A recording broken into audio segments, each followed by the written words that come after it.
Hi friends, welcome to our channel. Friends, ఈరోజు వీడియోలో ఒక మన సబ్స్క్రైబర్ అయితే చాలా రోజుల నుంచి మా పిల్లలది హెయిర్ కటింగ్ పెట్టండి అక్క అనేసి అడుగుతున్నారు. అలాగే ఇంకొకరు కూడా మనకి కామెంట్ చేశారు, మన సబ్స్క్రైబరే. అంటే చాలా మనకి మన ఛానల్లో అయితే హెయిర్ కటింగ్ వీడియోస్ చాలా పెట్టాను, మా తాతయ్యది ఇంకా మా పిల్లలది. అంటే ఈసారి కొంచెం డిఫరెంట్గా కటింగ్ చేస్తున్నాను. సో అందు గురించి వీడియోని అయితే తప్పకుండా లైక్ చేసి షేర్ చేసి మా ఛానల్ని సబ్స్క్రైబ్ చేయండి. అలాగే మీ సపోర్ట్ ఎప్పుడు మాకు ఉండాలని కోరుకుంటున్నాను. అండ్ మీరు ఇచ్చే ఒక చిన్న లైక్ అనేది ఈ వీడియోని అయితే ఇంకొంతమందికి షేర్ చేస్తుంది.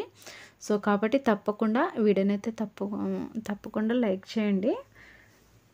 ఒక బ్రదర్ ఏం చెప్పారంటే, బాబుని వైట్ క్లాత్ చుట్టి కుర్చీలో కూర్చోపెట్టి హెయిర్ కటింగ్ చేయండి అక్క, బాగుంటుంది అనేసి చెప్పారు. అందు గురించి ఈసారి నేను వైట్ క్లాత్ కట్టి చైర్లో కూర్చోపెట్టి చేస్తున్నాను. ప్రతిసారి ఏం చేస్తానంటే కింద స్టూల్ మీద కూర్చోపెట్టి చేస్తాను. ఫస్ట్ అయితే ఇక్కడ హెయిర్కి మొత్తం వాటర్తోని జుట్టుని తడుపుకోవాలి. అలా తడిపితే మనకి ఆ జుట్టు అంతా కూడా మనకి కటింగ్ అనేది నీట్గా వస్తుంది. అలాగే మనకి కట్ చేసిన తర్వాత కట్ అయిపోయిన జుట్టు ఏదైతే ఉందో అది మొత్తం కింద పడిపోయేటప్పుడు మనకి అటు ఇటు ఎగిరిపోకుండా ఒకటే దగ్గర పడిపోతుంది. సో దాని గురించి మనం ఇలా హెయిర్కి వాటర్ అప్లై చేసుకోవాలి. అలాగే మనకి కటింగ్ చేసేటప్పుడు మనకి వాళ్ళకి నొప్పి అవుతూ ఉంటుంది అనమాట. సో దాని గురించి మెయిన్ అనమాట. వాళ్ళకి జుట్టు అనేది నొప్పి రాకుండా ఉండడం కోసం కూడా ఈ వాటర్ని అయితే ఫస్ట్ జుట్టు అంతా కూడా తడిపేస్తారు, నానపెడతారనమాట. జుట్టుని నానబెడితే మనకి కటింగ్ నీట్గా వచ్చేస్తుంది. మనకి నొప్పి, వాళ్ళకి పిల్లలకి నొప్పి అనేది కూడా రాదు జుట్టు కత్తిరించేటప్పుడు. ఫస్ట్ అయితే ఈ విధంగా సైడ్ నుంచి ఒక పాపిట అయితే తీసుకున్నాను దువ్వెనతోని. ఎందుకంటే మనకి ఇలా తీసుకుంటే హెయిర్ అనేది మనకి రెండు వైపులా కూడా సమానంగా వస్తుందా లేదా, మనకి నీట్గా ఎటువైపు ఎక్కువ హెయిర్ ఉంది, ఎటువైపు తక్కువ ఉంచుకోవాలి అనేది ఈజీగా తెలుస్తుంది. సో దాని గురించి నేనైతే ఫస్ట్ ఈ విధంగా పాపిట్నే తీసుకుంటాను. మనకి షాపులలో కూడా ఫస్ట్ ఇదే విధంగా దువ్వెనతో దువ్వి ఆ తర్వాత కటింగ్ అనేది స్టార్ట్ చేస్తారు. ఫస్ట్ అయితే ఇక్కడ నేను చుట్టూ కూడా కత్తెరతో ఎక్స్ట్రా ఉన్న ఎడ్జెస్కి ఉన్న హెయిర్ని మొత్తం కట్ చేసేసి కట్స్ పెట్టుకుంటాను అనమాట. చుట్టూ కూడా కట్స్ పెట్టుకుంటే మనకి తర్వాత మొత్తం కటింగ్ అంతా అయిపోయిన తర్వాత నీట్గా రౌండ్గా మనకి అది ఎక్స్ట్రా ఉన్న కింద జుట్టు ఏదైతే ఉందో అది కత్తిరించేటప్పుడు నీట్గా వచ్చేస్తుంది. సో ఆ వీడియోస్ నేను చాలా వీడియోస్లో నేను ఏ విధంగా చేస్తానో ఏంటి అనేది కూడా చూపించాను. మన ఛానల్లో వెళ్ళి ఒకసారి అయితే ఆ వీడియోస్ అయితే చెక్ చేయండి. అండ్ ఆ వీడియోస్ కూడా నేను కుదిరితే కింద డిస్క్రిప్షన్లో అయితే పెడతాను. ఎక్కడైతే నేను కత్తెరని దువ్వెన్ని ఫస్ట్ హెయిర్ కింద నుంచి ఈ విధంగా పెట్టేసుకుంటూ మనం కత్తెరతో కట్ చేసుకుంటూ వెళ్ళిపోవడమే. ఇక్కడ చూడండి, మనకి దువ్వెన పైన వచ్చే ఎక్స్ట్రా హెయిర్ని మాత్రమే ఇలా మనం కత్తెరతోని కట్ చేసుకుంటూ వెళ్ళిపోవాలి. ఇక్కడ నాకు అలవాటు ఉంది కాబట్టి నేను ఫాస్ట్గా కట్ చేసేస్తున్నాను. కానీ ఇక్కడ మనకి చెవు దగ్గర కట్ చేసేటప్పుడు మాత్రం చాలా జాగ్రత్తగా చేసుకోవాలి. ఎందుకంటే మనకి కొంచెం మనకి తేడా వచ్చినా మనకి అటు ఇటు ఎందుకంటే పిల్లలు కదులుతూ ఉంటారు కాబట్టి చాలా జాగ్రత్తగా చేసుకోవాలి. ఇక్కడ చుట్టూ కూడా మనకి సన్నగా కట్ చేసి ఆ తర్వాత మధ్యలో కొంచెం హెయిర్ని అలానే కొంచెం పెద్దగా ఉంచాలని చెప్పేసి అనుకుంటున్నాను ఈసారి. ఎందుకంటే ఇలా నేను కటింగ్ అయితే చేశాను, కాకపోతే ఈసారి నాకు ఇలా చేయాలి అనిపించింది. సో వాడికి కూడా ఇలా నచ్చిందనమాట, నాకు ఇలా చేయని చెప్పేసరికి. సో ఇక మనకి షాప్లలో ఇప్పుడు చాలా ఇలానే చేస్తూ ఉంటారు కదా ఈ హెయిర్ కటింగ్. సో మధ్యలో హెయిర్ ఉంచేసి ఆ తర్వాత మనకి సైడ్స్కి అలాగే బ్యాక్ పార్ట్ రౌండ్గా కూడా మనకి చాలా చిన్నగా కటింగ్ అనేది చేసేస్తారనమాట.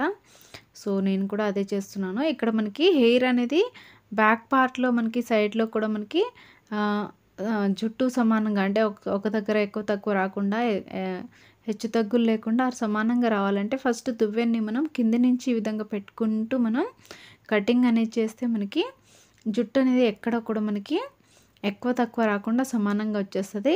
ఇలా మనం దువ్వెన పైన వచ్చిన ఎక్స్ట్రా హెయిర్ ఏదైతే ఉందో దాన్ని కట్ చేసుకుంటూ వెళ్ళిపోవాలి. అలాగే దువ్వెన పెట్టిన తర్వాత మనకి ఆ దువ్వెనలో మనకి కనిపిస్తుంది అనమాట, హెయిర్ ఎక్కడ సైడ్ ఎక్కువ ఉందో చూసుకొని ఆ ఎక్స్ట్రా ఉన్న హెయిర్ని మాత్రమే మనం కట్ చేసుకుంటూ వెళ్ళిపోవాలి. ఇంతేనండి, చాలా సింపులు.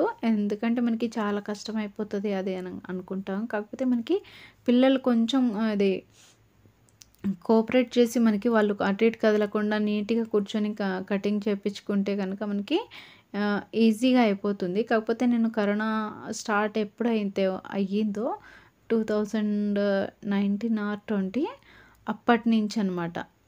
అప్పటినుంచి మా పిల్లలకి ఇంట్లోనే నేను ఈ కటింగ్ అనేది స్టార్ట్ చేశాను. అప్పటినుంచి ఇప్పటి వరకైతే నేను ఇంట్లోనే చేస్తాను. బయట షాప్స్‌లలో అయితే అసలు కటింగ్ అయితే చేయను. చేపిచ్చను. మా తాతయ్యకి కూడా నేనే చేస్తాను. ఆల్రెడీ ఆ వీడియోస్ కూడా నేను మన ఛానల్‌లో పెట్టాను. ఒకసారి అయితే చూడండి. ఫస్ట్ అయితే ఇక్కడ నేను ఫ్రంట్ హెయిర్ ఏదైతే ఉందో దాన్ని కొ కట్ చేయట్లేదనమాట. సైడ్‌కి ఉన్న ఎక్స్‌ట్రా హెయిర్‌ని మాత్రమే కట్ చేసుకుంటూ వెళ్ళిపోతున్నాను. వీడియో అయితే కొంచెం లెంత్ ఎక్కువనే ఉంది. మీకు చూపించాలి, ఎలా కటింగ్ చేస్తున్నానో చూపించాలి కాబట్టి నేను ఎక్కడ కూడా స్కిప్ చేయకుండా నేను హెయిర్ మొత్తం ఎలా కటింగ్ చేశానో ప్రతిదీ కూడా ఈ వీడియోలో అయితే మీకు కనిపిస్తది. వీడియోని అయితే ఎక్కడ కూడా స్కిప్ చేయకుండా చూడండి.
సో ఇప్పటి వరకైతే చూసారు కదా, జుట్టంతా కూడా కుచ్చుకుంటుందని చెప్పేసి చీదర చేస్తున్నాడు. అస్సలు ఆగట్లేదు.